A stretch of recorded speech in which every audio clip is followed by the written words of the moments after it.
I was hit by a half-ton bale of hay and I suffered immediate extensive injuries, right tibia and fibula open fracture, right leg femur fracture, multiple pelvis fractures, lower spinal fractures, complex facial fractures.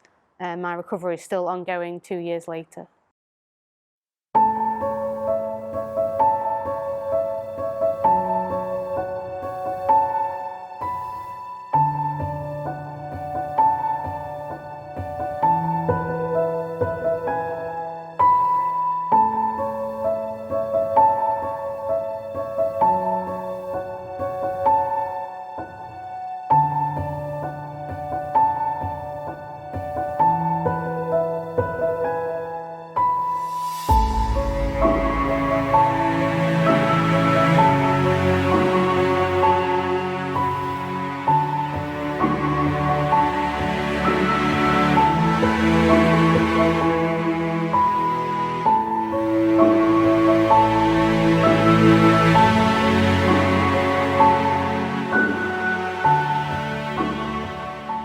My name's Addyman and we're at Wingate Farm, North Yorkshire, Knaresborough near Leeds.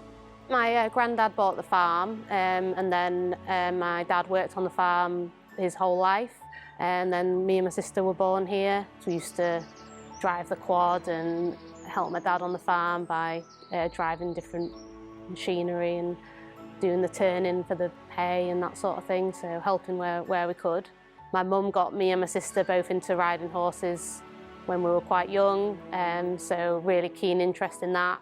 My dad ended up absolutely loving horses, especially as a farmer, with selling and buying of animals. To keep one animal and love it was quite a surprise, but we started with a small pony when we were younger, and that's when eventually Dad diversified into having livery yard here at the farm.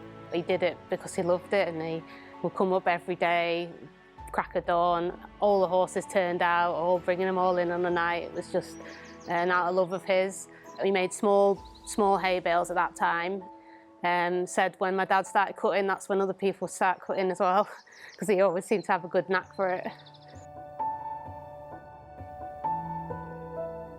It'd been a wet summer and it was near the end of July, so we'd cut the hay and it had been baled that day. We were just up here enjoying the lovely weather, watching the baler go around and make the hay, and then started to bring it in. I think it was quite late by the time we started to bring it in, but there was a storm coming the next day, so working quite quickly to bring the bales in. I was putting some pallets down. As I was walking away from the bales, so I was facing away from them, a stack behind me collapsed. Well, I guess it just slowly toppled over, and 2 bales fell from it. One knocked me face first to the floor, and the other one sort of landed on my foot as well. So I was face forward on the floor, the bale on top of me, and the other one was on my leg. So my brother-in-law was there. He was on one of the tractors. Sometimes you don't have anyone here, you do it on your own, so it was lucky they were still here. Otherwise, I would have just been trapped under that bale. I just wanted to get up, and I guess adrenaline must have been pumping through me. They had to call an ambulance, obviously, and the fire brigade came to remove the bale. My mum said when they put me on the spinal board, there was the screaming, she can still remember. And when I was in the ambulance, I asked what had happened, and they just said the bale had fallen on me.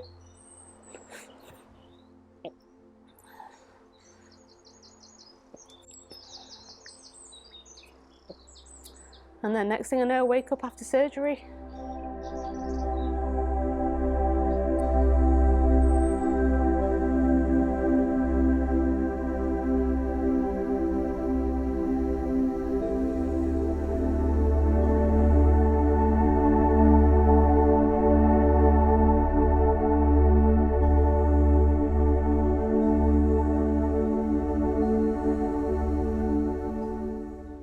I'd had 16 hours of surgery when I woke up.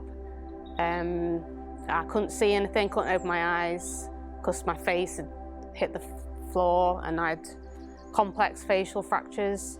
I couldn't see anything, so they put my hand to the paper, signed document, and then I went back in for another 6 hours of surgery on my pelvis. I remember not being able to even think. It was just a blur, everything was just a blur. So after a week I was moved to the major trauma ward. I was put in a room on my own, which at first I thought would be great, but after a week of isolation, not so much, but the physios had me sitting out on a chair every day. It was agony, that week was agony. Worry every day of what's the outcome of this. Pelvic injury and like loss of blood, not being able to eat, what's my face going to look like. I just push through. I've got a mindset of just get on with it, and if someone's worse off somewhere, and I was lucky to not be paralysed.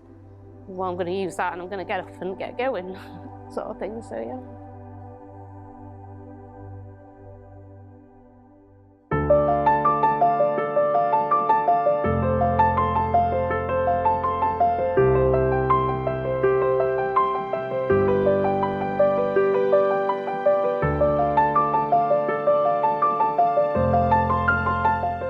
About a year and a half after the accident, I got on a friend's horse that's a bit calmer than mine and had a little ride. They said in the hospital that could make 70 to 80% recovery of what I previously was. I thought I was just going to stand up and walk away, because how can you forget to walk? I think they maybe give you try not to get your hopes up too high with how far you're going to get. But he said it's all about mindset.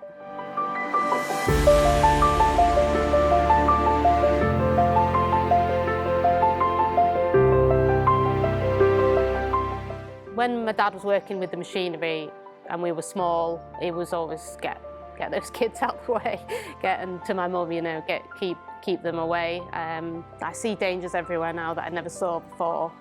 Until you've seen people's stories and heard things in the news, oh, that's happened, don't be that person that's taking that risk. Just take a bit of time and see that the dangers are everywhere. I'm very careful with my niece now. When you're turning tractors around, you don't know where she's gone. I always make sure, can I see her? I never thought this would happen to me. I'm probably the luckiest unlucky person ever. To walk away from this is just miraculous, and I won't be taking another chance, taking it for granted. So, yeah.